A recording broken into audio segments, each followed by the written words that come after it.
Like Texas beat them, or then when they come. We on black folk time. You got to get off. I need you have a water bottle? Give me a full water bottle.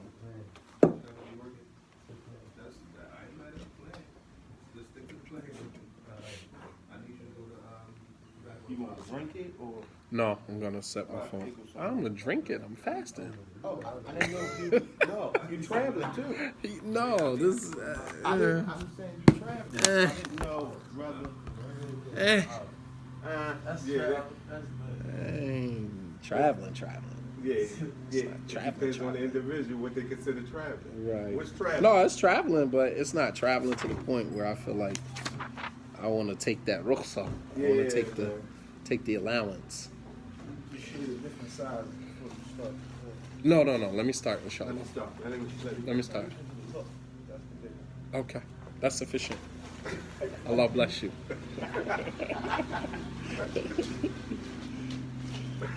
طيب. الحمد لله رب العالمين والصلاة والسلام على أشرف الأنبياء والمرسلين وعلى آله وأصحابه أجمعين.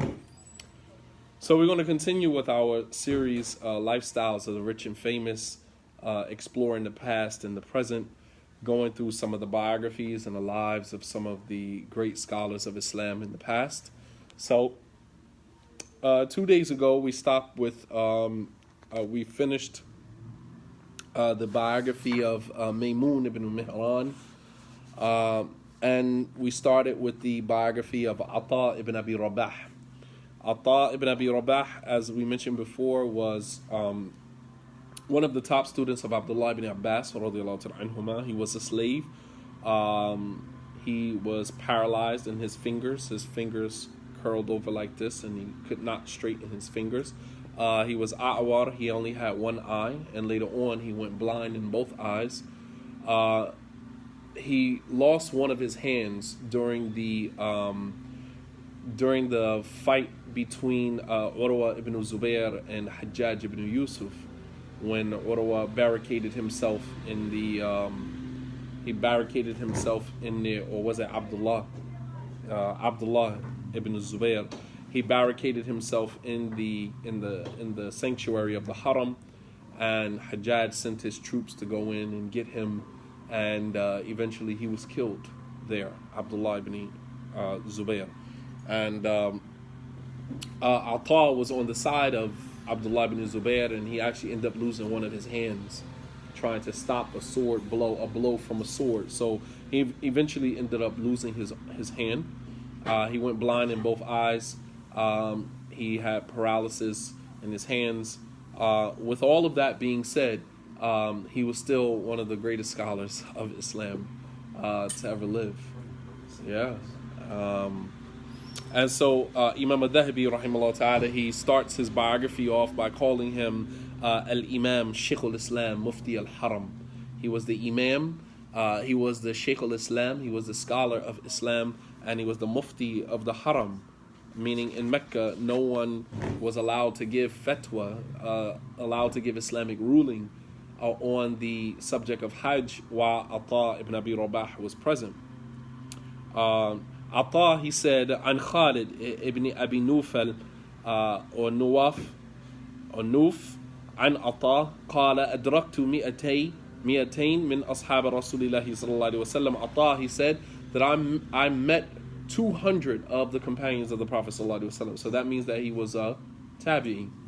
A sahabi, the definition of a sahabi, as mentioned by Al-Hafidh ibn Hajar, the definition of a sahabi is anyone man laqiya an-nabi sallallahu alaihi wasallam aminan bi wa mata ala dhalika wa mata ala Islam. That a sahabi is anyone who met the Prophet sallallahu alaihi wasallam, believed in him, and then died on Islam.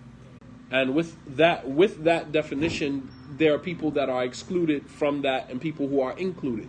Included in that, as some of the scholars of hadith used to say, that the sahabi is anyone who saw the Prophet ﷺ.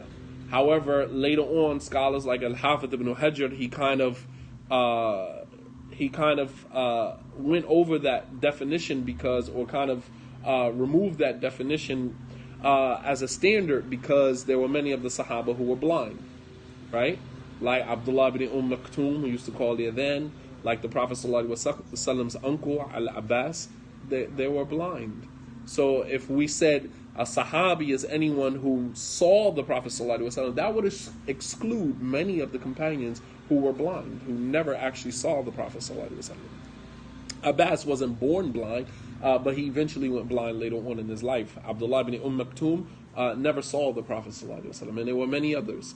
So to broaden the definition of a Sahabi is anyone who met the Prophet ﷺ, believed in him, and died on Islam. And so what that excludes also is someone who met the Prophet ﷺ but did not believe in him, like Abu Jahl, like Umayyah bin Khalaf and all of the chiefs of Quraysh who met the Prophet ﷺ but they never believed in him. And it also excludes those who met the Prophet ﷺ, believed in him, but apostated from Islam and did not die on Islam, right? And there were many people who apostated from Islam during when the Prophets returned from Al-Isra wal-Mi'raj. That was called Yom Ridda, the day of apostation. There were many people who left Islam as a result of that.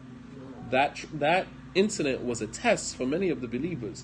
So many of us who say, I wish I would have lived during the time of the Prophet ﷺ, I mean, like, don't wish that upon yourself, because it might be a possibility that you wouldn't have believed in him. There's a strong possibility that living during the time of the Prophet ﷺ, it wasn't just as simple as being around him. Like, he came back from a journey that usually took 2 weeks, and he said that it took me one night. I went from Mecca to Jerusalem in one night. Now, if you were around, would you have actually believed that? If I told you that between Jumu'ah and Asr, I went to California and back, even on a plane, that wouldn't have been possible. So you got to understand, like, Allah subhanahu wa ta'ala allowed us to come in contact with Islam at the time that he allowed us to come in contact with Islam. All right, because it wasn't a trial for any of us. All right, but make no mistake about it, there were people who apostated from Islam, and that was the day that Abu Bakr radiallahu anhu got his nickname As-Siddiq, right? Because the kuffar of Quraysh, they said that if we could get Abu Bakr, because they were going to different Muslims and they were saying, did you hear what your companion said? He said he went from Mecca to Jerusalem in one night. It's mustahil, it's impossible, right? And so people started leaving Islam. This is causing doubt, right? So they figure, let's go for the gusto, Hail Mary pass. Let's go to Abu Bakr. If we could get Abu Bakr to disbelieve, then everybody that Abu Bakr, because mind you, for the 3 years that the Prophet ﷺ was on the run, Abu Bakr was the one that was given da'wah. Most of the 10 people who were promised paradise, Ashra Mubashirin bil Jannah, accepted Islam at the hands of Abu Bakr, not at the hands of the Prophet ﷺ. He was a man that was on the run, so he couldn't engage people in the street and give them da'wah. He wasn't afforded that opportunity. All right. But Abu Bakr radiallahu anhu was, very influential. He was a wealthy businessman, very well respected in the city of Mecca. So he took on the bulk of that responsibility. So they figure if we could get Abu Bakr to disbelieve, then we'll get we'll get all of the Muslims to leave Islam. So they went to Abu Bakr and they said, هَلَّا مَا قَالَ لَكَ مَا قَالَ صَاحِبُكَ. Did you hear what your companion said? And before they could even say what he said, Abu Bakr said, إِن قَالَهُ فَقَدْ صَدَقَ. If he said it, it's true. If he said it, I believe it. I don't even got to hear what he said. That's a man of, strong faith, because he didn't even entertain it. I don't care what he said. Whatever he said is the truth. I believe it. And in another narration, he said that I believe in something that is far more fetched than that. Him going from Mecca to Jerusalem is nothing. I believe that he received revelation from God. So if I believe that, then anything less than that, yani ala ras wal ayn is nothing. It means nothing. I believe in it.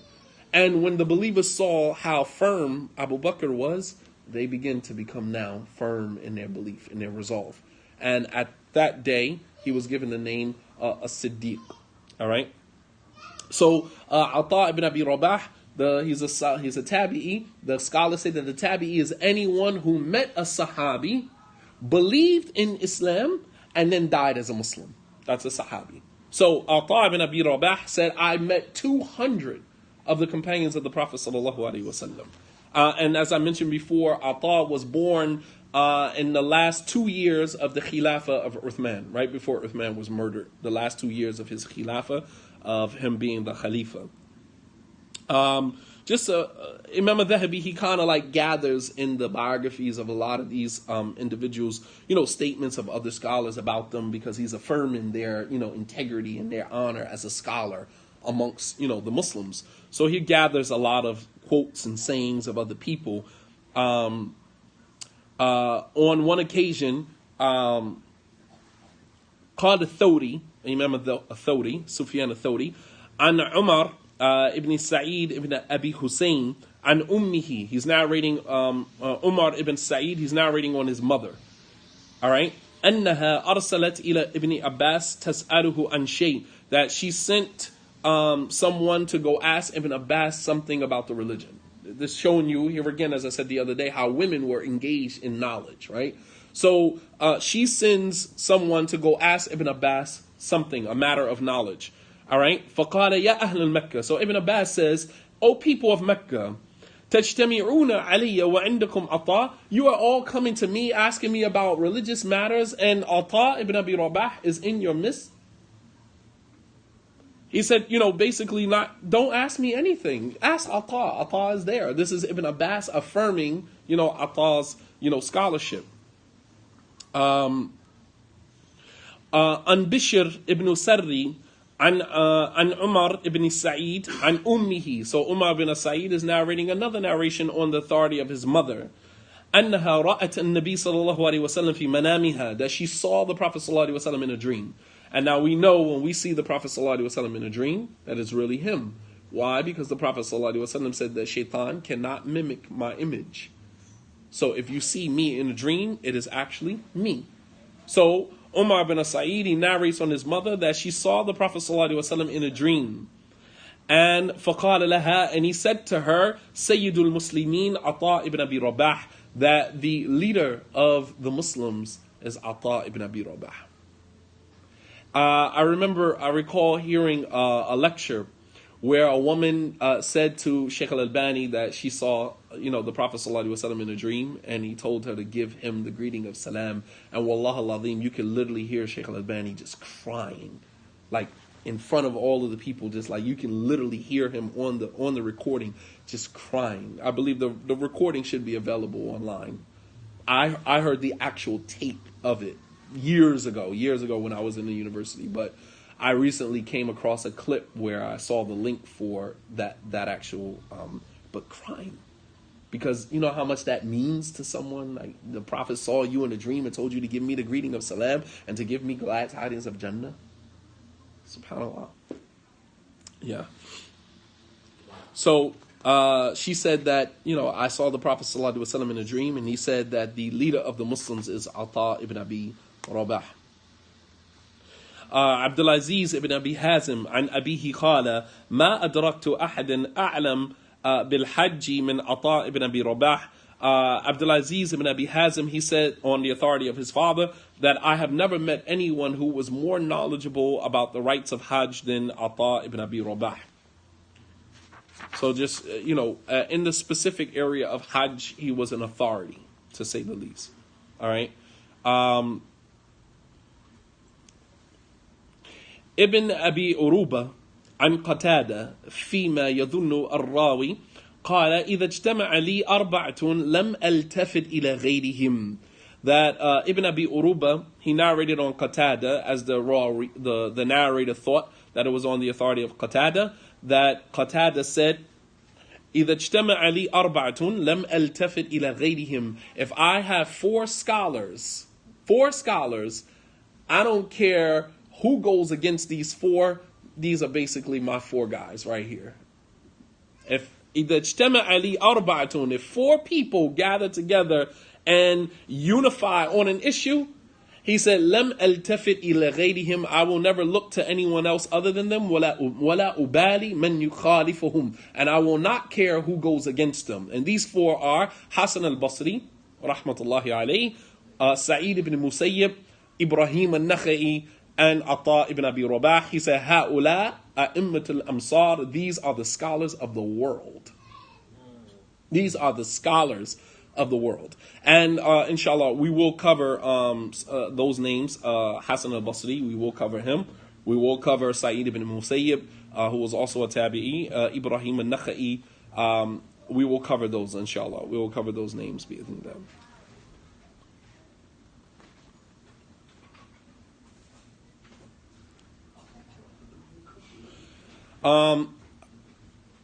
قال ابن عيينة, another scholar, great scholar of hadith, عن إسماعيل ابن أمية قال كان عطاء يطيل الصمت فإذا تكلم يخيل لنا أنه يؤيد.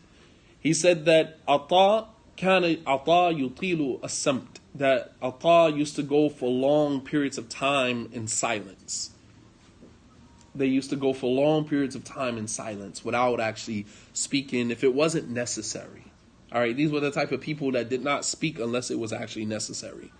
He said, but when he spoke, when he actually opened his mouth to speak about a matter, you would think that he was receiving revelation. When he opened his mouth and began to speak about issues of the religion, you would have thought he is mu'ayyid, he is someone who is being aided. And that could mean one of two things. It could mean he is aided by revelation or aided by a jinn. Meaning, as they said with a lot of scholars, I remember a narration where one of the scholars was traveling and he came to an area, and when he got there, he said, bring me somebody that I can review with. Mudhakara, that I can, go back and forth on issues with, just to kind of, steel sharpening steel. And so they brought him, I'm forgetting, I believe it was Sa'id ibn Musayyib, and he began going back and forth with him. He said, I told you to bring me a man, you brought me a jinn. Because there's no way that a human being could memorize that much, So, yeah, these people had knowledge, they had memories that were out of this world. And I mean, we have people like that, even in our day and time. Sheikh Ukasha, a memory out of this world. Like literally, he can memorize the page number, the paragraph. If he tells you where an ayah from the Quran is, he can tell you the exact page, what line it's on. I mean, like down to the T. You have people that are like that. Allah subhanahu wa ta'ala just blesses them with memories that are beyond what the average individual can fathom. We have people like that today.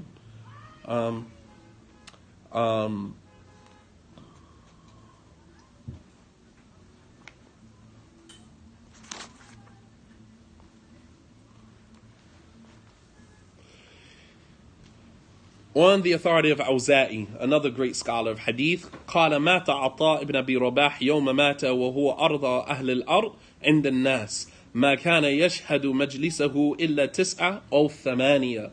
Imam al-Awza'i, rahimahullah ta'ala, another great scholar of hadith that we will cover, he said, on the day that Ata ibn Abi Rabah died, and for imams, students of knowledge, I want you to listen to this. He said, on the day that Ata ibn Abi Rabah died, وَهُوَ أَرْضَى أَهْلِ الْأَرْضِ عِنْدَ النَّاسِ, he was the most beloved of people to the people.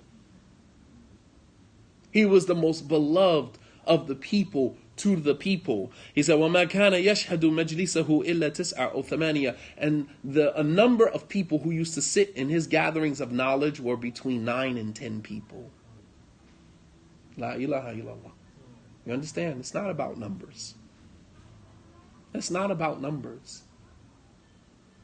It's not about you pulling up to the event and you wondering how many people are there and, you deciding whether you're going to go to an event or not. Wallah al-Azim, I've been in gatherings where it might have been 1 or 2 people. When I first became the imam of UMM in 15th Street, there might have been 2 people sitting in my lesson when I first became the imam. 1 person sitting there. And that didn't stop me from giving my lecture. The angels are there too. The malaika are there. And they're recording everything. The malaika, Allah subhanahu wa ta'ala has angels called sayyahun, as is mentioned in the hadith, that circle the earth looking for the gatherings where Allah's name is mentioned. I don't care. It's not about that. Here's a scholar, great scholar of Islam. He said that the day that he died, there was no one on the face of the earth that was more beloved to the people than him, and yet he only had 8 or 9 people sitting in his gatherings of knowledge. Was there something wrong with him? Obviously not. Right? Huh? And we're talking about it now. Right, exactly. Nothing wrong with him, you know. قال الثوري سفيان الثوري عن سلمة ابن كهيل قال ما رأيت أحدا يريد بهذا العلم وجه الله غير هؤلاء الثلاثة عطاء وطاووس ومجاهد. He said that Salama ibn Kuhail, he said that I've never seen anyone who desired by their seeking of knowledge the face of Allah subhanahu wa ta'ala, the pleasure of Allah. I've never seen someone more sincere with their knowledge than Ata ibn Abi Rabah, Tawus ibn Kaysan, and Mujahid. These were basically scholars of tafsir. If you read tafsir Ibn Kathir, you will see Tawus Ibn Kaysan, you will see Mujahid, you will see Ata. There were these two in particular were scholars of tafsir. All right, so and that is a test. When you go to a gathering and you only have a couple of people there, that's a test of your sincerity. That's a test of your ikhlas. Who are you doing it for? Right? Are you doing it for the big numbers? Are you doing it for the big crowd? Are you doing it for the pleasure of Allah subhanahu wa ta'ala, even if one person just benefits? قال ابن جريج كان المسجد فراش عطاء 20 سنة وكان من أحسن الناس صلاة.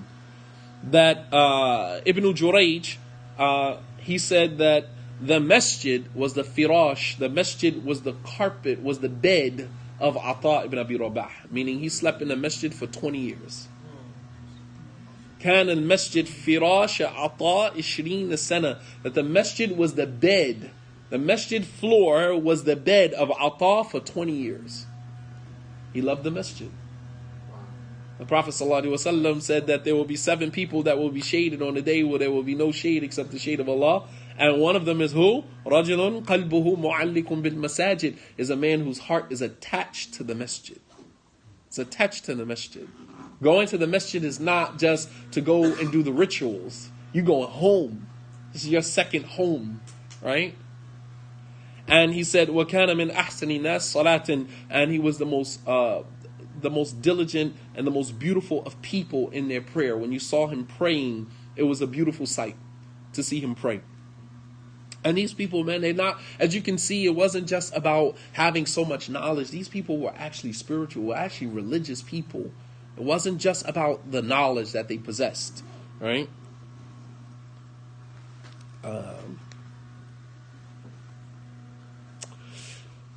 قال محمد بن حميد قال حدثنا أبو تميلة قال حدثنا مصعب بن حيان أخوه مقاتل بن حيان قال كنت عند عطاء بن أبي رباح فسئل عن شيء فقال لا أدري نصف العلم ويقال نصف الجهل. That Mus'ab ibn Hayyan, who is the brother of Muqatil ibn Hayyan, another great scholar of hadith, he said that I was with Ata ibn Abi Rabah and he was asked about something of knowledge. And he said, I don't know. And I don't know is half of knowledge, while they say is half of ignorance. You know how people say, well, they say, well, you know, they say this or they say that. Just narrating what you hear, that's half of ignorance. While saying, I don't know, is half of knowledge. Nisful ilm. And as a scholar, as a student of knowledge, one should be very diligent.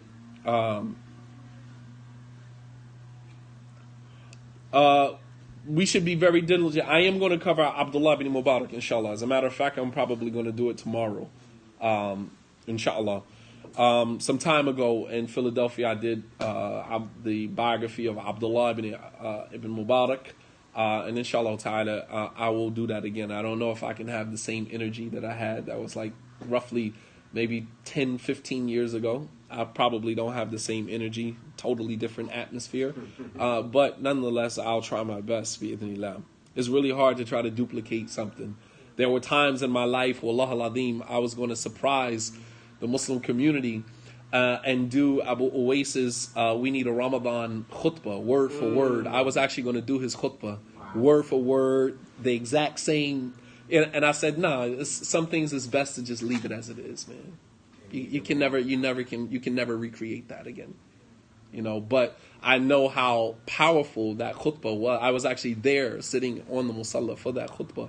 How powerful that khutbah is. Yeah, man. I was actually going to do it one day. I said, you know what? I'm going to take that khutbah word for word, exactly the way he used to utter his words. We need a Ramadan, right? I was actually going to do the khutbah just like that. Of course, not to that degree, but, just to kind of, keep him alive. His words, they were very powerful. He was a blessing to our community for the African American Muslim experience. He was a blessing to our community for the short time that we had him. And we pray that Allah subhanahu wa ta'ala make his grave spacious. Believe it or not, he was the first one to give me a platform to actually speak in public. I probably wouldn't be the Shadeed Muhammad I am today had it not been for the assistance of people like Abu Uwais. Rahmatullahi alayhi. Moving forward. قال ابن جريج عن عطاء إن الرجل لا يحدثني بالحديث فأنصت له كأني لم أسمعه وقد سمعته قبل أن يولد. As another reminder, as students of knowledge and sheikhs and imams, and we can learn a lot from these individuals. Ata ibn Abi Rabah, Ibn Jurayj said that Ata ibn Abi Rabah said that a man may narrate to me a hadith. He said, and I would be silent and listen to him as he narrate the hadith, but I knew the hadith before he was even born. Subhanallah. What does that mean? How do we understand that? He said, a man may narrate to me a hadith. إِنَّ الرَّجُلَ يُحَدِّثُنِي بِحَدِيثٍ فَأَنصِتْ لَهُ. He said, a man may narrate to me a hadith, and I may be silent listening to him while he's narrating to me, but I knew the hadith before he was even born. What is that? What is he saying? He knew the hadith before he knew the hadith before the man knew the hadith. Yeah, but what is the message, the overall message that he's conveying here? What is he saying here? Humility. You don't need to tell somebody, yeah, I know that hadith. I know the hadith. I memorized the hadith. You don't need to do that. He said, I would sit there and let a person narrate to me a hadith, and I would listen quietly while he narrates, but I knew the hadith before he was even born. This is a scholar, someone who has knowledge, who doesn't feel the need to put his scholarship on display in front of everybody and rub it in everybody's face. As a matter of fact, there was a narration where Imam Ahmed and another scholar, I'm forgetting who it was, they were traveling to somewhere and they stopped at a place. They saw the people gathering together for Isha, and so they went into the wudu area to make wudu. Now, the people in that area didn't know that this was Imam Ahmed, didn't know that this was Fulan and Fulan.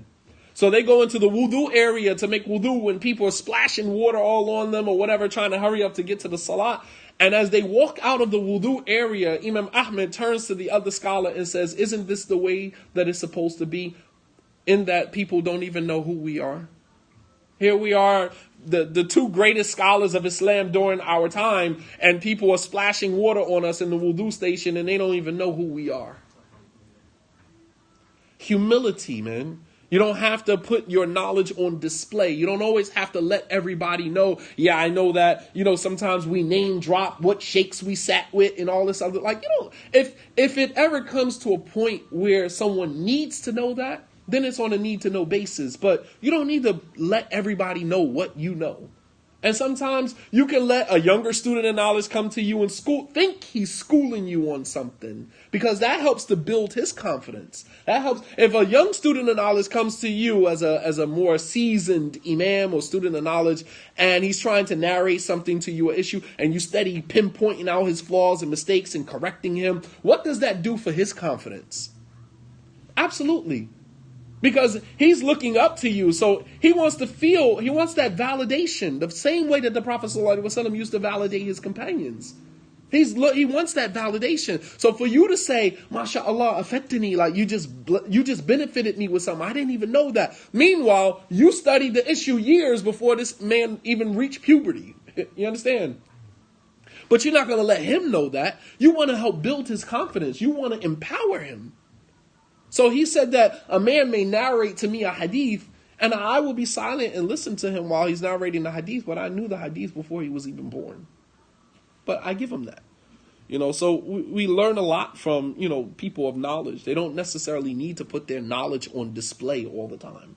It's okay to, as one of the scholars, he said, when I leave out of my home, my day are broken into 3 categories. He said, the day that I leave out of my home and I meet somebody who is more knowledgeable than me, then that is Yom Ta'limi. That is the day that I learn. Because I'm going to learn something from him. He's more knowledgeable than me. He said, and then the day I leave out of my home and I meet someone who is just as knowledgeable as I am, and that is the day that I review, because we're going to steel sharpen steel. We're going to go back and forth over issues, and we're going to learn from one another. He said, and then there's the day that I leave out of my home and I meet somebody who's more ignorant than I am, and that is the day that I become a teacher, because he's going to learn today. Right? You're going to learn today. So, we have to learn how to humble ourselves, man. Humble ourselves with our knowledge,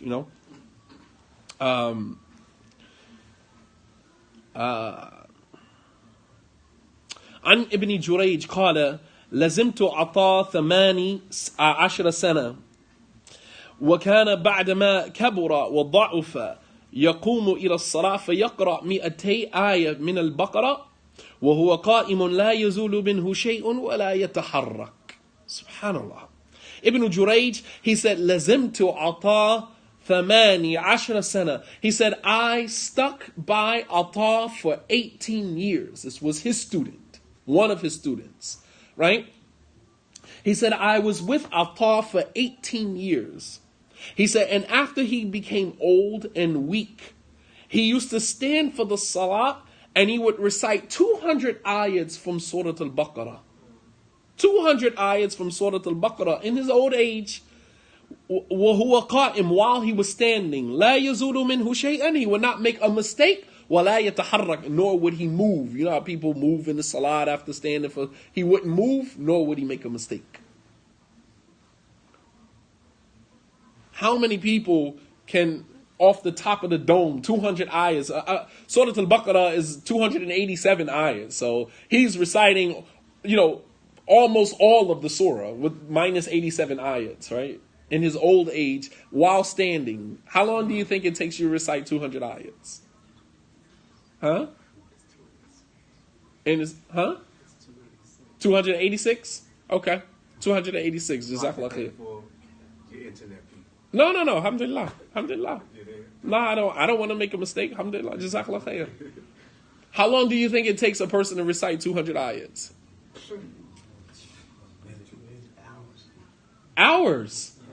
Hours standing in one spot reciting 200 ayahs from Surah Al-Baqarah. He not make one mistake, nor would he move while he was in his prayer. Just shows you, the religiosity of these scholars. Here's another one on the authority of Ata ibn Abi Rabah. عن عطاء قال لئن ائتمنت على بيت مال لكنت أمينا ولا آمن نفسي على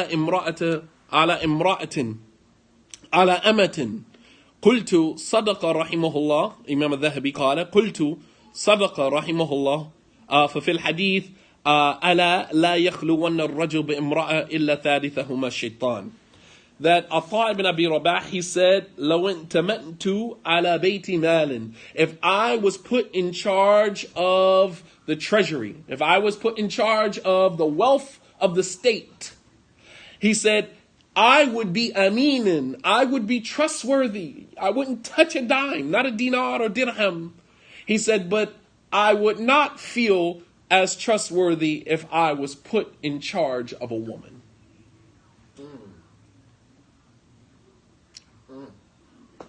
And Imam al-Dhahabi commented on this. He said, Sadaqa rahimahullah. He told the truth, may Allah have mercy upon him. As the Prophet ﷺ said, no man is alone with a woman except shaitan is the third of the two. Let's rewind a little bit. Let me go back.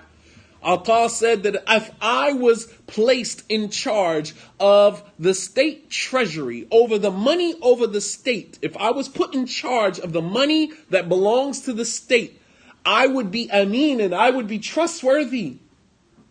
But I would not feel trustworthy if I was placed in charge of a woman. For all you walis and wakils out there, stop overestimating yourself. Here's a man of knowledge, a knowledge that many of us will never attain that level of knowledge. Yet he said that I would not trust myself being in charge of a woman. I would not trust myself.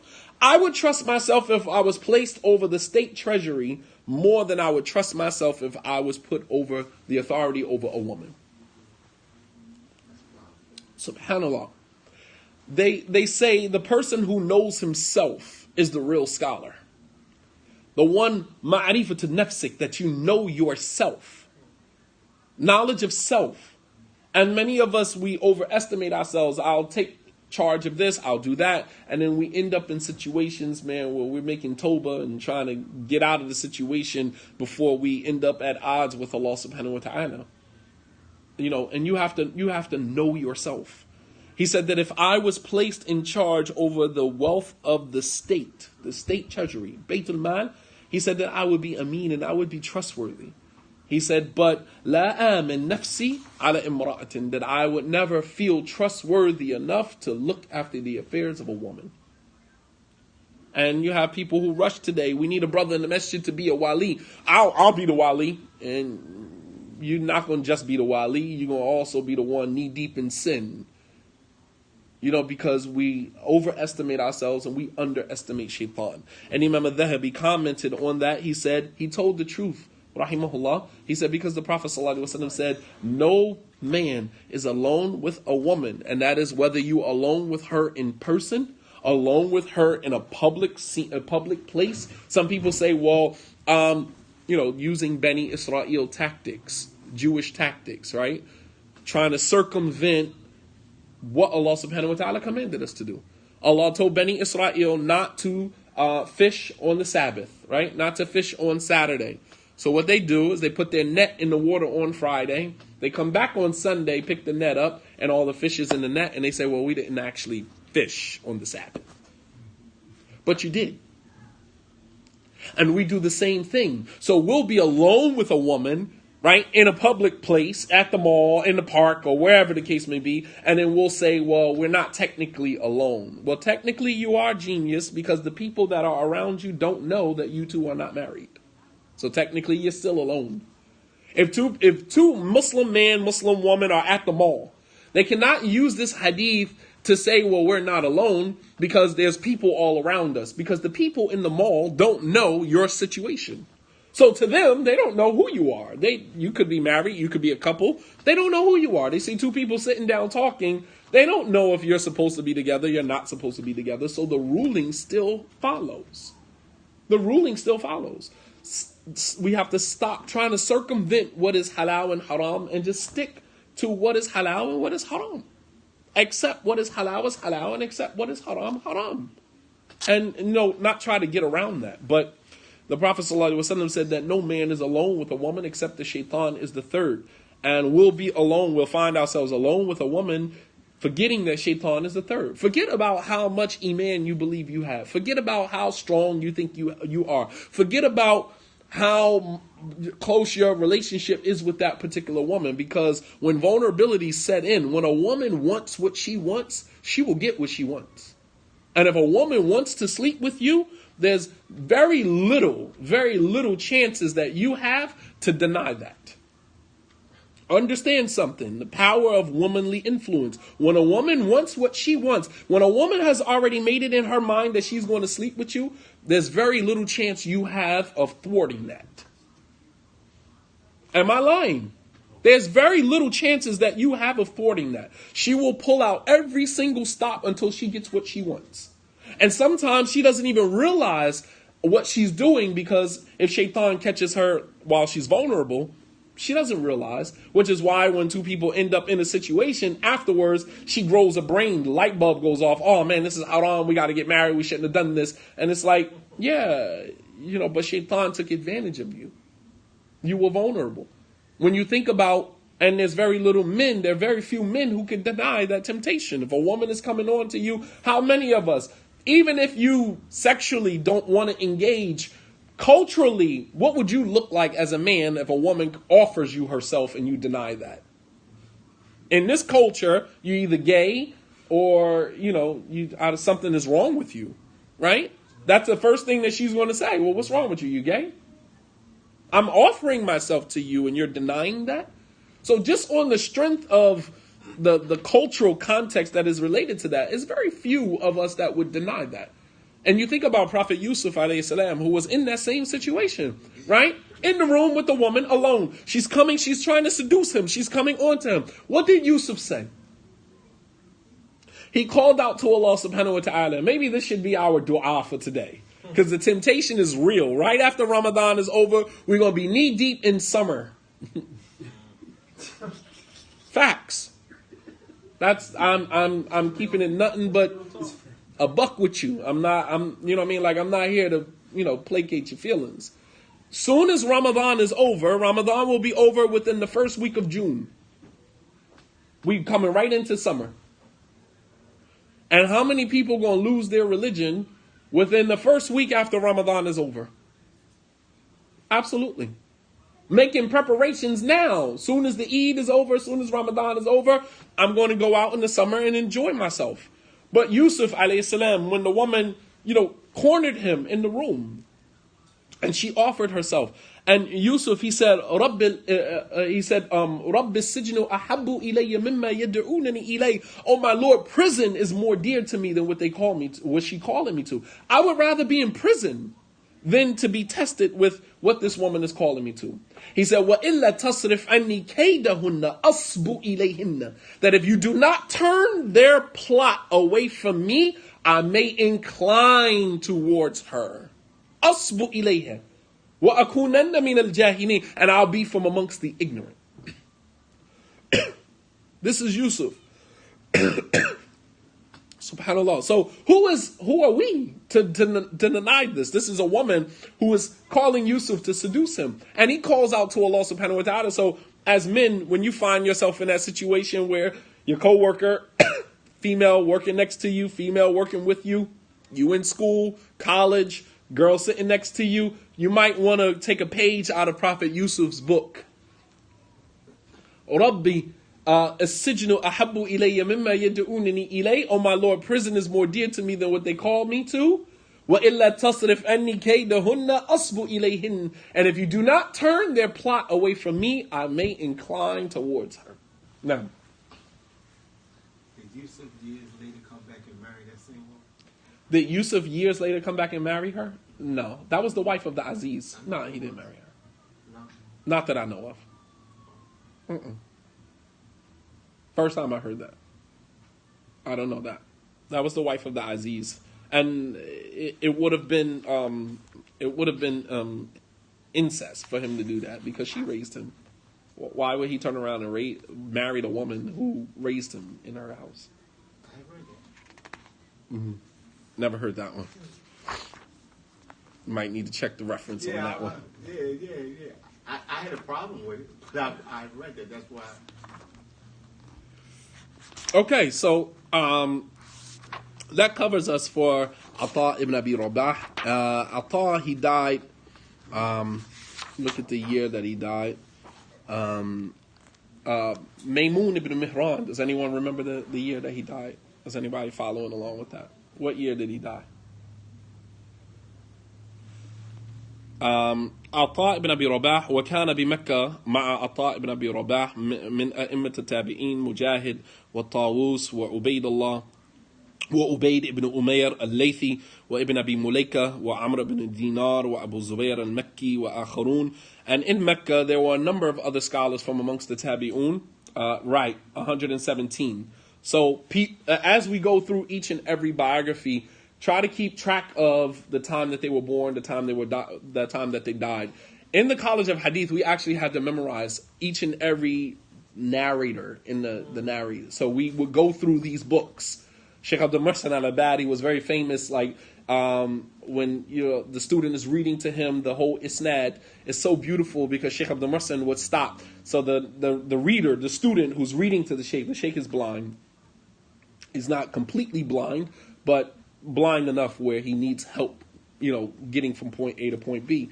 But the student is sitting here reading the hadith, and he will say, قال Imam al-Bukhari رحمه الله تعالى حدثنا عبد الله حدثنا فلان وفلان, and going through the whole chain of narration, and the Sheikh will stop and be like, Fulan, who was such and such, such and such. He'll give us the whole rundown of his whole biography, and then he'll stop. He'll say such and such. Oh, he's this one, he's that one. Al-Hudhali, he came up in Iraq, he grew up in, he was part of this fitna, blah blah blah. He would give you the whole entire rundown. Never seen something like that in my life.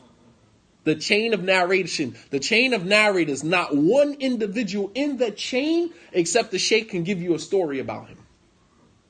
Tell you when he was born, when he died, everything.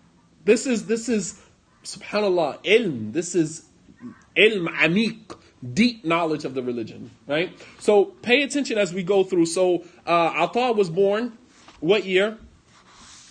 What year? Let's do the math. The Prophet ﷺ said that the Khilafah is going to last for 40 years. Abu Bakr was the Khalifa for 2 years.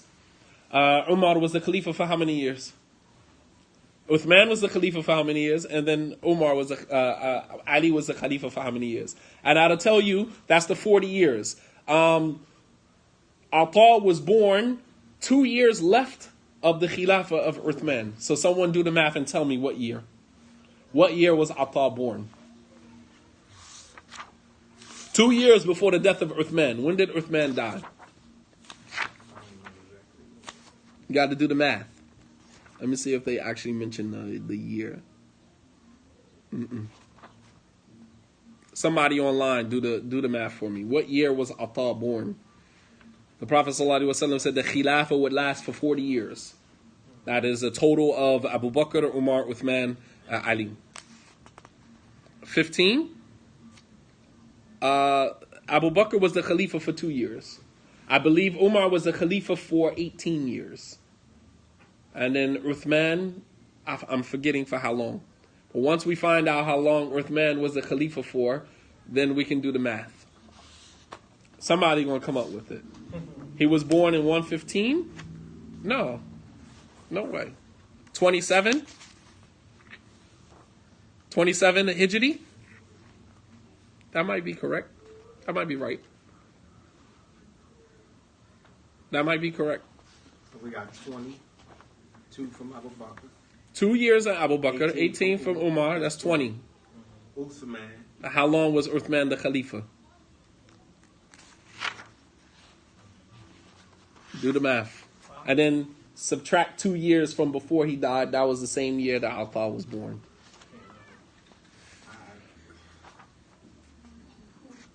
Okay. I never would ask that question. And we used to have, I still remember, Imam al-Bukhari died 256. Imam Muslim died, I believe, 251, 261. My memory, it's been so many years, but we used to have to memorize the date that they were born, when they died. Wow. Why is it important to know when they're born and when they died? Because you know what era they were in. You know what era they were in, right? You know if they were a tabi'i or etba' tabi'i, right? It makes it very easy for you to know. So Maymun ibn Mihran died 117 after Hijrah, and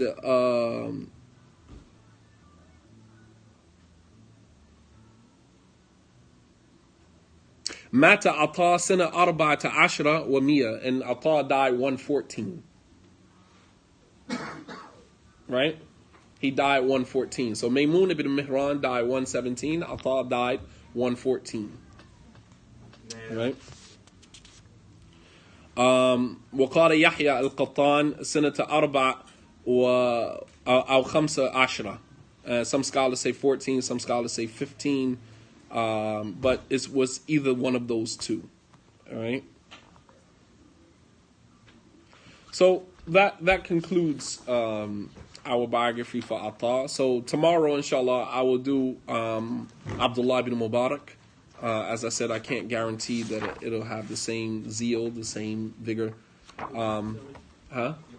No. I'll do it from Delaware, inshallah. I'll do it from Delaware. No, you have a question? Could you touch on Hassan al-Basri? Yo, we'll get to him. We'll get to him, inshallah. One of my favorites. So this is one of the books you had to complete in school? No. This was something that I used to read on my own. This is called Sir A'lam al-Nubala by Imam al-Dhahabi. And it's the biographies of the A'lam al-Nubala, the knowledgeable scholars, basically the knowledgeable scholars of Islam. And he starts from the Prophet ﷺ to the Sahaba, Tabi'een. So I'm on volume number 5. So this is basically the volume that contains most of the Tabi'een. All right. This is, as you can see, how thick this book is. The entire set of this book is 25 volumes. 25 volumes. And one of my scholars, one of my sheikhs in Medina, Sheikh Khalid Radadi, he completed this whole 25 volumes. Well, the 24th and 25th volume are the Fahras, is the table of contents. So it's basically 23 volumes. 23 volumes. The last 2 volumes are the table of contents. How you go and you find who you're looking for. Right. So rather than going through each and every, at the end of each book, they have the Fahras at the end of the book. But if, for example, if you're looking for, specifics, then you will go to the table of contents in volume 24. You find his name, the page number, and then you go to the volume and you look up his biography. It's a real science to this, man. It's a real science. But Sheikh Khalid said that he completed the whole 23 volumes. And I asked him one time, I said, how did you manage to do that? Being married, having children, and you're a teacher in a university, how did you manage to do that? He said, every night before I went to sleep, I would read 1 or 2 biographies before I went to sleep. And he said, through that, over the years, I completed the whole 23 volumes. As we talked about in the khutbah, determination. When you're determined to do something, you can complete it. It requires, determination. As the scholars say, in the talab al-ilm, that seeking knowledge, أن العلم إذا أعطيته كلك ربما يعطيك بعضه. That knowledge is such that if you give knowledge all of yourself, perhaps it'll give you some of itself. Perhaps it'll give you some of it. So there has to be an exertion of your own self and, losing yourself in this whole thing of seeking knowledge. And that doesn't mean, obviously, here in America, we have to work, we have children and things like that. You have to find time to do that. You have to make time. You don't have, as they say, millionaires, wealthy people don't sit around watching TV all day. They don't have time to sit down and watch TV.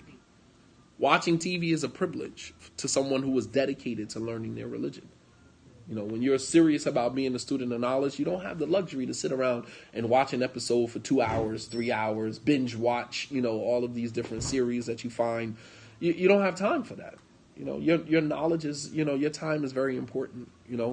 As one of the scholars, he said that I've met people who were more diligent about their time than one of you are diligent about your money. Time is money. It means everything, So we'll stop here. I don't know if you guys had any questions or comments about anything. We got time before break the fast. So in my ignorance, I was late. So some of the others, like Hassan al-Basri, some of these people, you want to talk about them in another time? Yes. So each day, every day, inshallah, with the exception of Tuesday and Thursday, I will cover a biography. I'm hooked then. Every day, inshallah. Every day we'll cover 1 or 2. If we can squeeze 2 in, inshallah, we'll squeeze 2 in.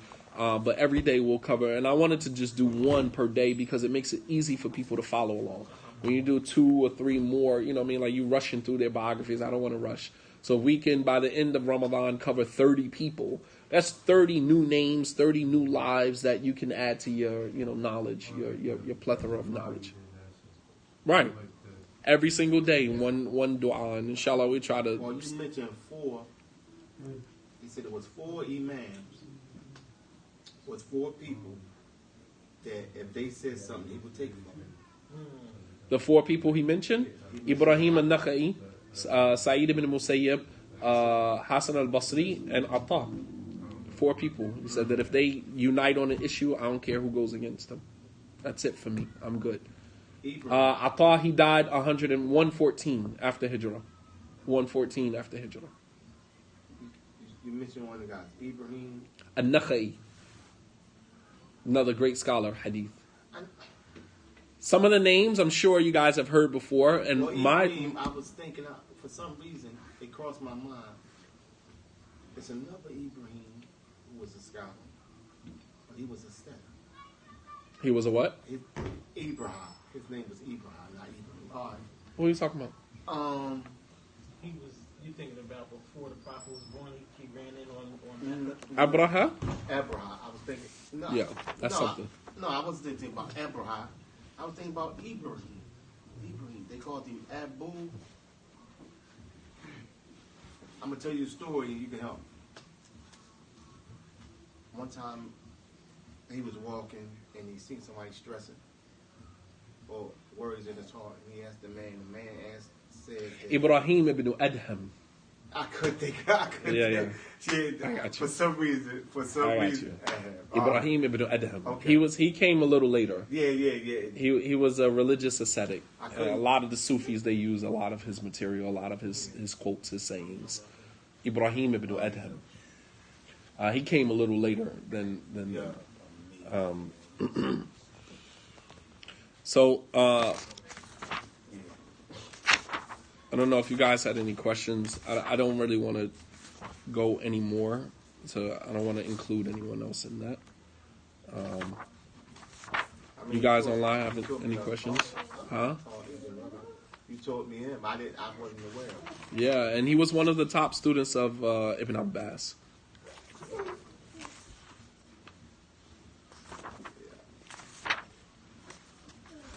So now my research is on.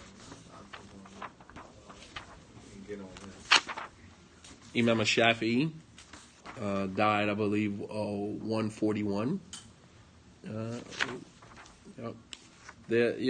Knowing the dates and the names is very important, and it's like a huge puzzle. We're just putting all the pieces together. Because if somebody say this and that, and you can.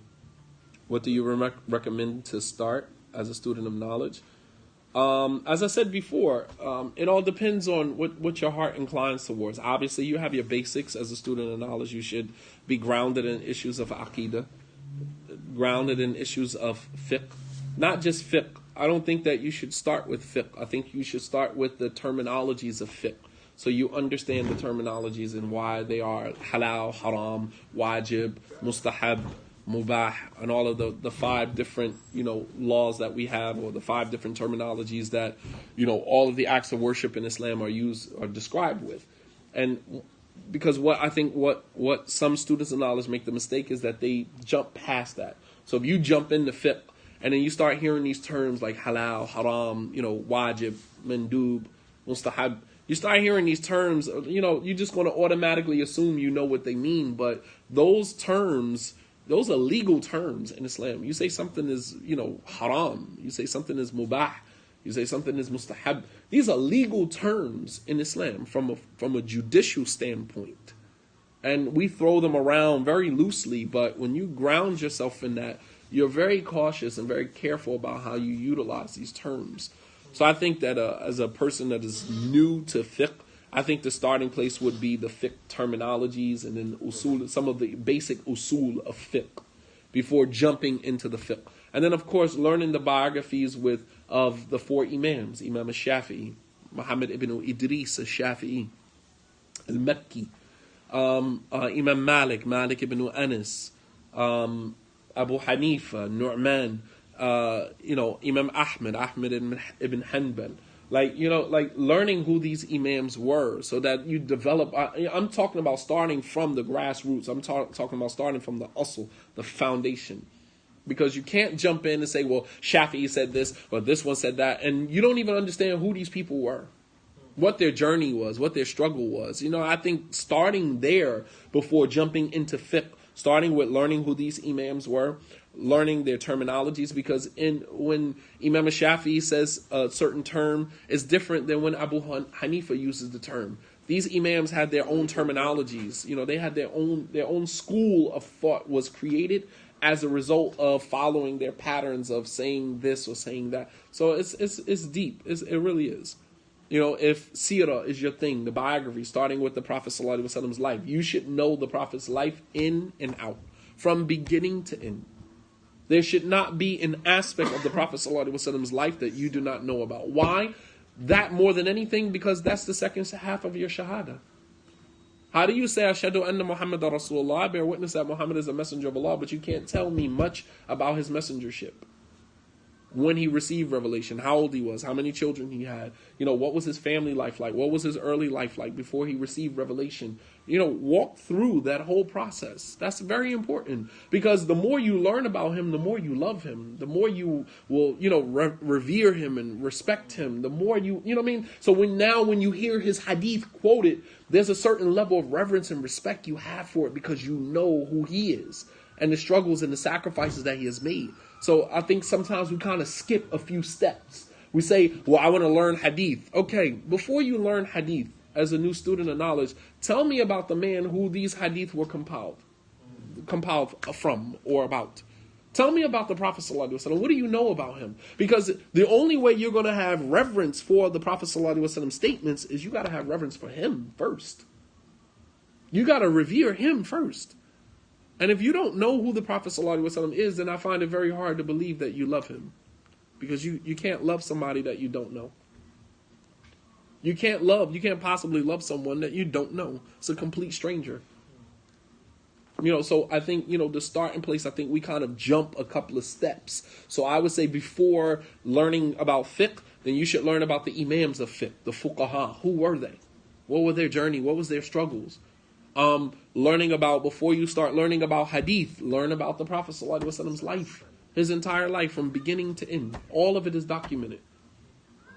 Because what we'll end up having is a whole bunch of people running around who know fiqh, but have no respect for fiqh, and a whole bunch of people running around quoting hadith who have actually no respect for hadith. Because we jumped a couple of steps, we missed a couple of steps. So I'm saying that if you as a new student want to start anywhere, start at the bottom. Now before you start memorizing hadith, go back and learn the biography of the Prophet ﷺ. I met scholars in Medina who can give you the entire biography of the Prophet ﷺ, letter for letter, sentence for sentence, from beginning to end, all from their memory. Sheikh Anis Tahir, he used to teach the biography of the Prophet ﷺ, no book, no nothing, giving you details of Battle of Badr and what happened and who did this and who did what. I mean, like, I used to be sitting there in amazement, like, wow. And it wasn't that he memorized the biography of the Prophet ﷺ, he lived it. He was in it. You understand what I'm saying? He was there. As he's flipping from page to page, he's in the situation. And when you're in it, you don't need to memorize it because you were there. You understand?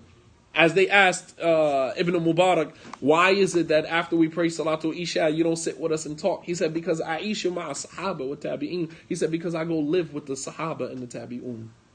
He said, and what am I to do with you when you guys sit around and backbite people? Why would I sit with you?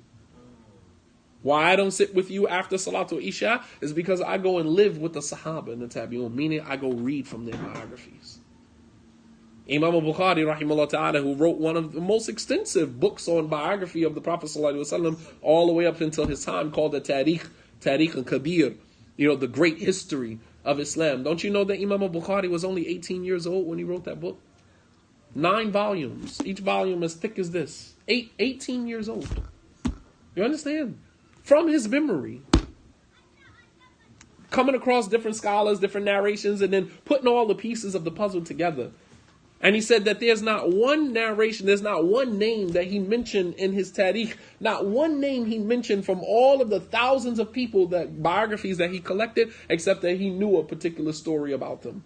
Not one individual.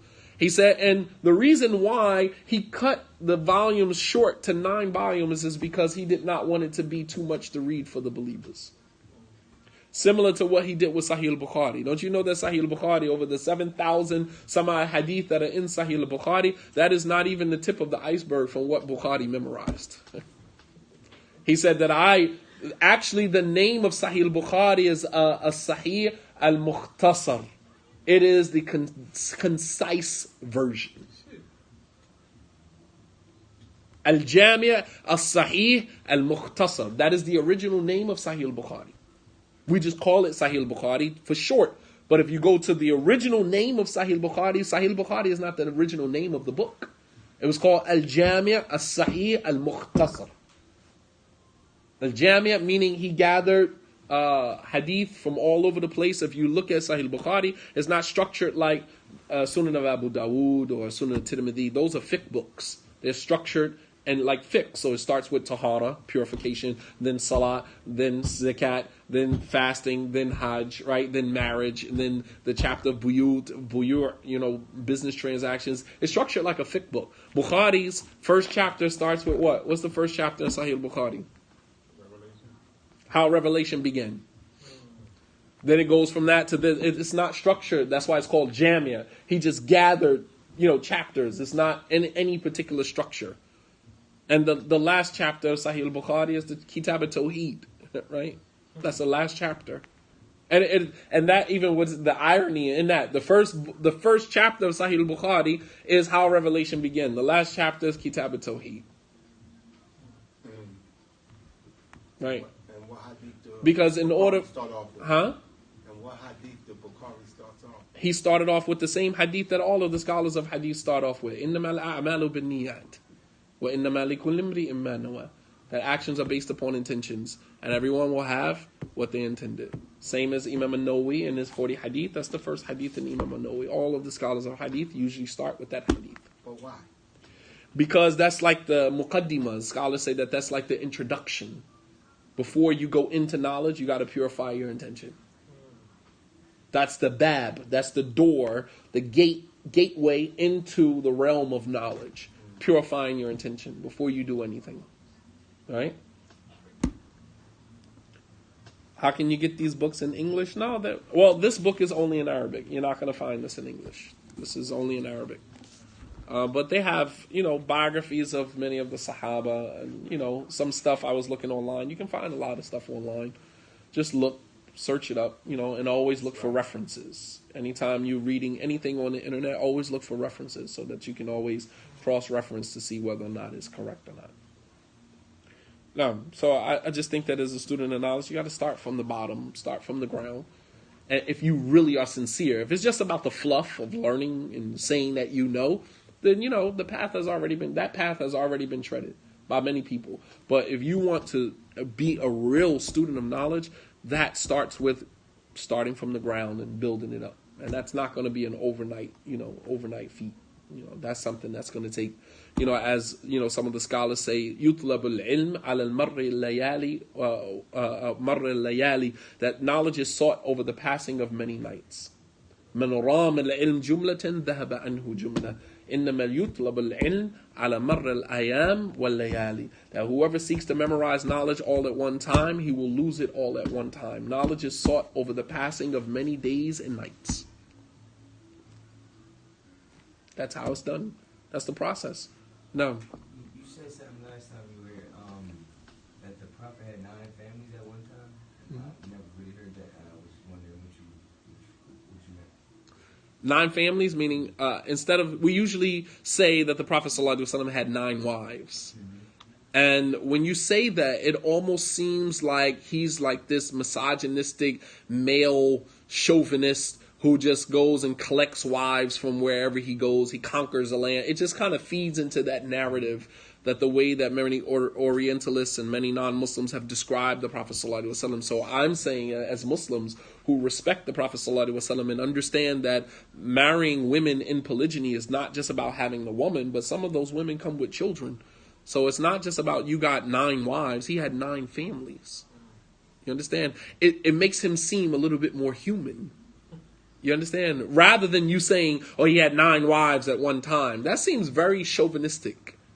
Very chauvinistic. I mean, I don't know. Am I exaggerating that? I mean, if you stop and think about it for a second, for years we have been saying the Prophet ﷺ had 9 wives at one time, right? And when you stop for a second and you slow that down and you play it again in your head, and how that sounds to, for example, a non-Muslim or someone who is a new Muslim, just converted to Islam, never heard the concept of polygyny before in their lives, and you say the Prophet ﷺ, your prophet that you believe in, that you follow, he had 9 wives. What message are we actually conveying by it? It's very dismissive, because polygyny is not just about marrying the woman. Most of the women that the Prophet ﷺ, with the exception, all of the women that the Prophet ﷺ ever married, with the exception of Aisha, were married previously. And many of them had children from previous marriages. So when he married these women, it wasn't just about the women. Those women came with children.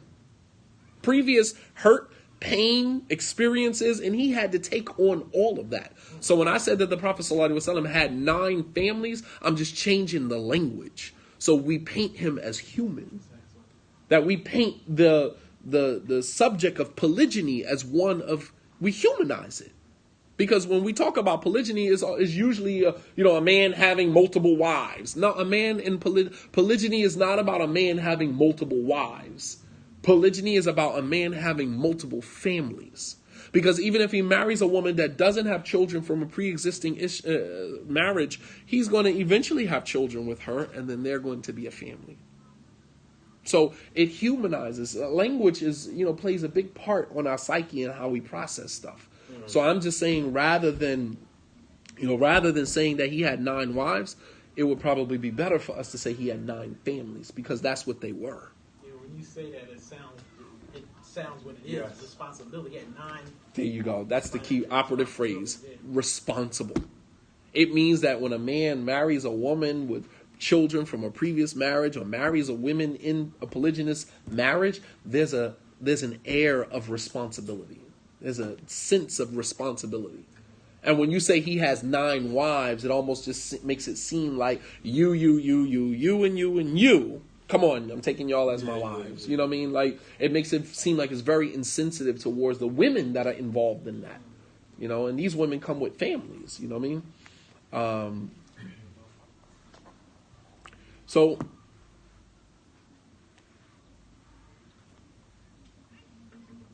any other questions? We were going to cover a dua. We usually, last year, we used to cover the duas from the Quran and the Sunnah. I would like to just kind of end with, a dua that, especially a dua that, we should make when we break our fast. All right, the Prophet ﷺ used to say, Allahumma laka sumtu, Allahumma laka sumtu, wa bika amantu, wa ala rizqika aftartu. Oh Allah, for you I fast. Laka sumtu. I fasted for you. I didn't fast for anybody else. I didn't fast to show off. I didn't fast, just because the rest of the Muslims are fasting. Even if there was no one else in the world fasting except me, I would still fast. I don't care if no one else did it and I was the only one fasting, because I'm not doing this for anyone except you. Right? Allahumma laka sumtu. Oh Allah, for your sake I fasted. Wa bika amantu, and in you I believed. I believe in you. Wa ala rizqika aftartu, and with the provision that you have given me, I break my fast. All right, so that is something that is a reminder. When you look at that dua, not necessarily a dua, not that we are asking, because dua is not always about asking Allah for something. If you look at a lot of the dua, even the dua of the prophets and messengers in the Quran, it doesn't always involve asking Allah for something. Dua is also in acknowledging Allah subhanahu wa ta'ala's, bounty, acknowledging His blessing, acknowledging, His presence, acknowledging, His, the opportunity He has given. It's not always, dua is not always about asking Allah for something. Sometimes dua, in many instances in the Quran, dua is about acknowledging Allah subhanahu wa ta'ala's power and His magnificence. It's not even about, asking Him for anything. There are tons of dua in the Quran where a prophet was saying something that looked like dua, but he wasn't really asking anything. He was just basically acknowledging Allah subhanahu wa ta'ala's power, omnipotence, His presence, right? His blessings, His favors. All right, so when we say, oh Allah, for you I fast, that's an acknowledgement that I'm doing this only for you. All right, as the Prophet ﷺ said that Allah says that, my servant leaves off his food and his drink for me. He said, Kullu amal ibni Adam lahu illa as-sawm fa innahu li wa ana ajzi bi. That all of the actions of the children of Adam are for him except fasting. Fasting is for me, and I will reward him personally for it. So that's reaffirming that. Allahumma laka sumtu. Oh Allah, for your sake I fasted. Wa bika amantu. And I believe in you. Reaffirming that belief in Allah subhanahu wa ta'ala. Sometimes through our trials and tribulations and the whispers of shaitan and all of those things can kind of shake our faith a little bit. Can have you doubting Allah subhanahu wa ta'ala's ability. Can have you doubting Allah subhanahu wa ta'ala. As the Prophet sallallahu alaihi wasallam said, that Allah says, I am as my servant thinks I am. Ana inda dhanni abdi bi. I am as my servant thinks I am. So reaffirming that faith in Allah subhanahu wa ta'ala. Wa bika amantu. And in you I believe. Wa ala rizqika aftartu. And I'm breaking my fast by your permission with the provision that you've given me. Before you put the date in your mouth, before you put the cup of water to your mouth, think about where that came from. Allah commanded you to fast, and then He provided you with the food to break your fast. Ilahu ma'allah. Is there another God besides Allah? Is there another God besides Allah subhanahu wa ta'ala? Subhanallah. That He commanded you to fast, to leave off the bare essentials that you need for your survival as a human being, and then at the time to break your fast, He provides you with it. وَعَلَى رِزْقِكَ أَفْطَرْتُ.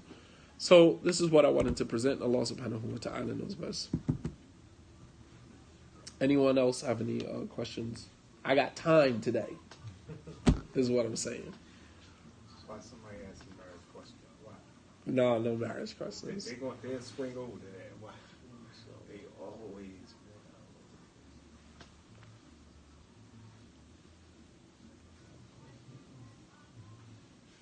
Go ahead, man. Any questions? Fasting.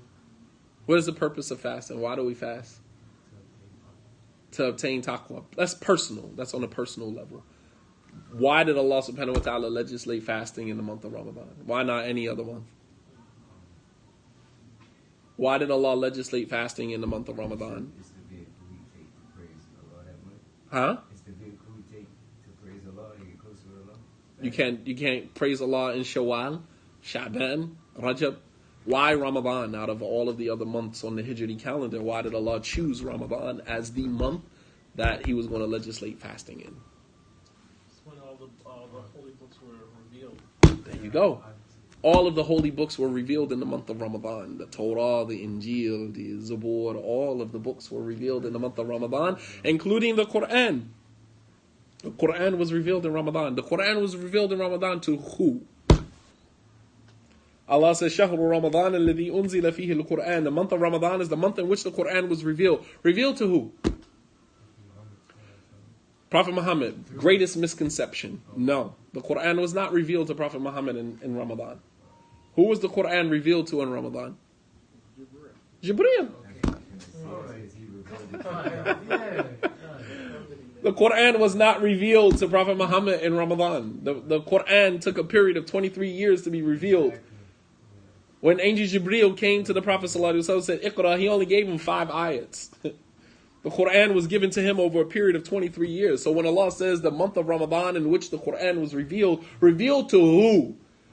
Taken from Lawhin Mahfuz and sent down to the lowest heaven by way of Angel Jibreel. And given to the Prophet ﷺ periodically over a period of 23 years. So, to clear that misconception up, I'm glad you said that, because I'm sure there was a lot of people online that was thinking the same thing. So when Allah subhanahu wa ta'ala says the month of Ramadan is the month in which the Quran was revealed, not revealed to Prophet Muhammad sallallahu alaihi wasallam. The Quran was not revealed in its entirety to Prophet Muhammad in the month of Ramadan. It was given to Angel Jibreel from the Lawhin Mahfuz and sent down to the lowest heaven and given to Prophet Muhammad sallallahu alaihi wasallam periodically over a period of 23 years. So Allah chose the month of Ramadan for us to fast as a sign of gratitude to Allah for revealing the Quran to Angel Jibreel to the lowest heaven in this month. And when was the Quran revealed in this month specifically? 27th. What's the 27th night? Laylatul Qadr. Allah revealed the Quran, Laylatul Qadr. He gave it to Jibreel, Laylatul Qadr. Allah says in the Quran, Inna anzalnahu fi Laylatul Qadr. Indeed, we have revealed it, meaning the Quran, in Laylatul Qadr. So we seek Laylatul Qadr. As a result of that is the night in which the Quran was revealed, a specific night in which the Quran, and it's not always the 27th night. Right. That brings me to my question. So with the night, right? Let me read this right. The night precedes the day, right? It's like if it's the first night of Ramadan, that means it will be the second day when the day comes. So like tonight is the 5th night, and tomorrow will be the 6th day. Okay. I mean the 5th day. Okay. And that night will be the 6th night. Uh-huh. And then So the night precedes the day. Yeah. So if it was to be in the last 10 nights, the night will start after the 20th day. And now that night after the 20th day will be the 21st night. Okay. But there's even narrations to say that you should seek out Laylatul Qadr even in the even nights. There's authentic narrations that say even in the even nights as well. Which means that we should seek the last 10 nights every night. Every night. Every night. And the reward for worshipping Allah in Laylatul Qadr is, as Allah says, that worship during that night is equivalent to alfi shahr, 1,000 months, which is equivalent to 83 years, which is more than what many of us in this room are going to live. Some of us are not even going to live to see 83. But worshiping in that one night would be equivalent to an entire lifetime. How many salats? I did this with my 7th graders. We did the calculation. How many salats would you pray over a period of 18 years? 18 or 80? 83 years. How many salats would you pray? Go with the calculation. I mean, but just do the calculation, though. I mean, in a day, we make 5 mandatory salat in a day. 5 times 7, 35. There's 35 salat. Right? 35 salat a week. All right? 35 times 4 is what? No. 34. No, you got to go by how many salats you make in a month. If you make 5 salat a day, multiply 5 times 7, that gives you 35, right? 30. That's a week. I did a week. So 35 times 4. 140. I skipped it. So how many salats you make a month? 140. 140 salat a month. Now multiply that times 12. 140 times 12. 1,680. Huh? 1,680 salats in a month. In a year. So times 83 now. Now times 83. So how many salats you make?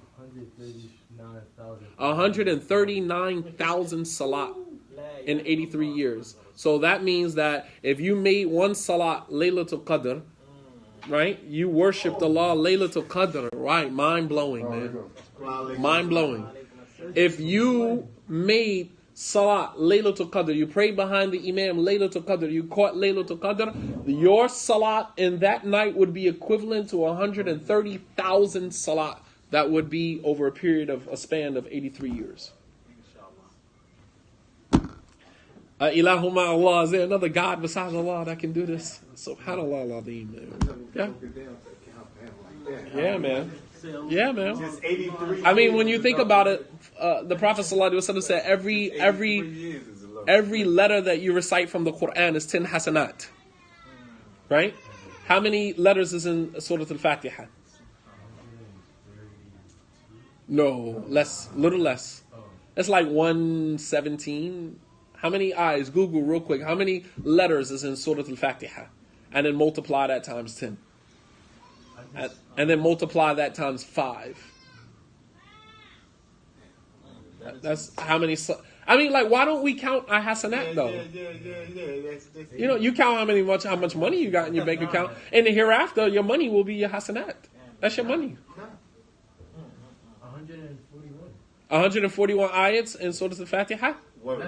Letters. 141 letters in Al-Fatiha.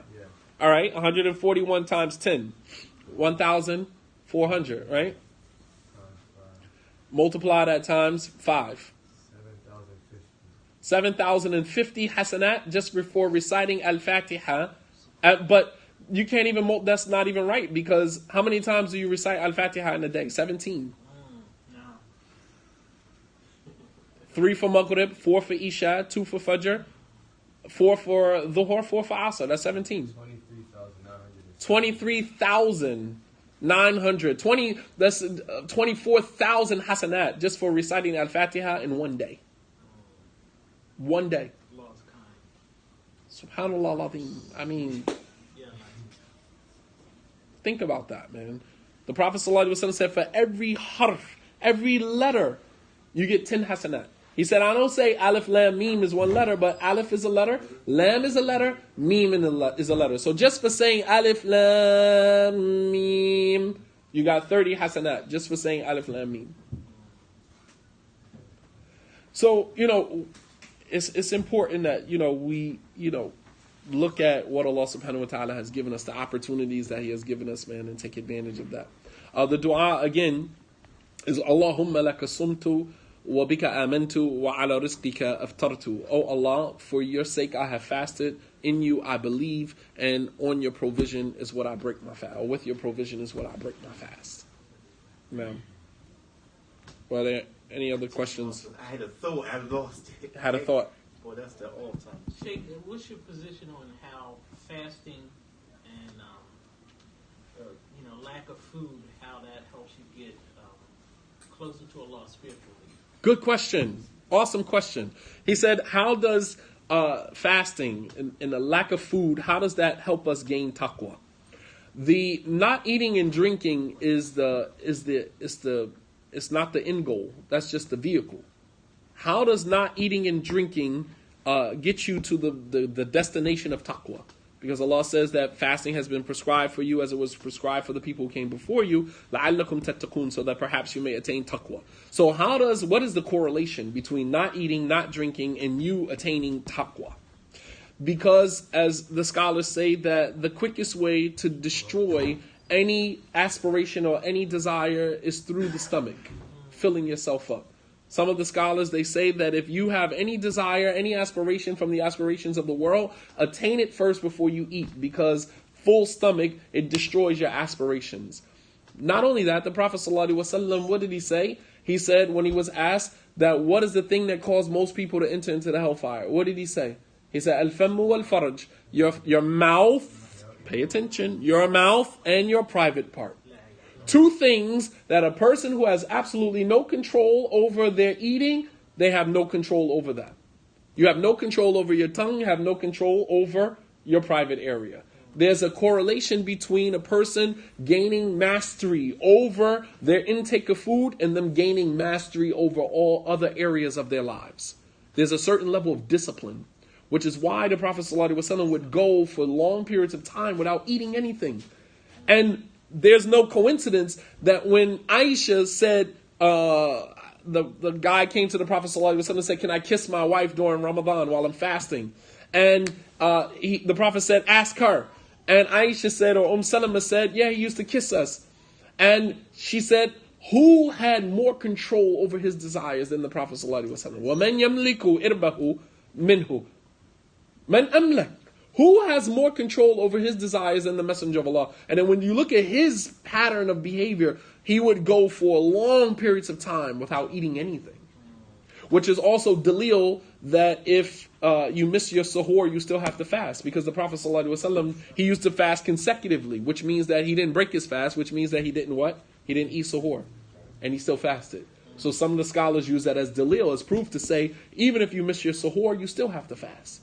Because there were times in which the Prophet ﷺ didn't take suhoor and he still fasted. And although he prohibited us from, fasting consecutively like that, he said, but he did it himself. So he went for long periods of time. And that wasn't just about fasting, but it's about discipline. Because if you gain mastery over the stomach, as there are narrations where the Prophet ﷺ said all diseases of the body begin in the stomach. And we're not just talking about physical diseases, but also spiritual diseases. Physical diseases like cancer and all of those things, all that stuff starts in the stomach. Think about the stuff that you're consuming, the stuff that you're putting in your stomach. Sugars, carbs that you are digesting that have nowhere else to go and that cling to parts of your body. And this is where a lot of the sicknesses come from the stomach. Not just the physical illnesses, but also the spiritual illnesses. Because a person who does not have mastery over their intake of food, they're not going to have mastery over any other area of their lives. So that is the correlation between taqwa and controlling your intake of food. The Prophet ﷺ said, that whoever can guarantee me what is in between his tongue and what is between his private parts, I can guarantee him Jannah. Because that's the ultimate of discipline. Yeah. I got it. It's that ayah in the Quran. Allah says, eat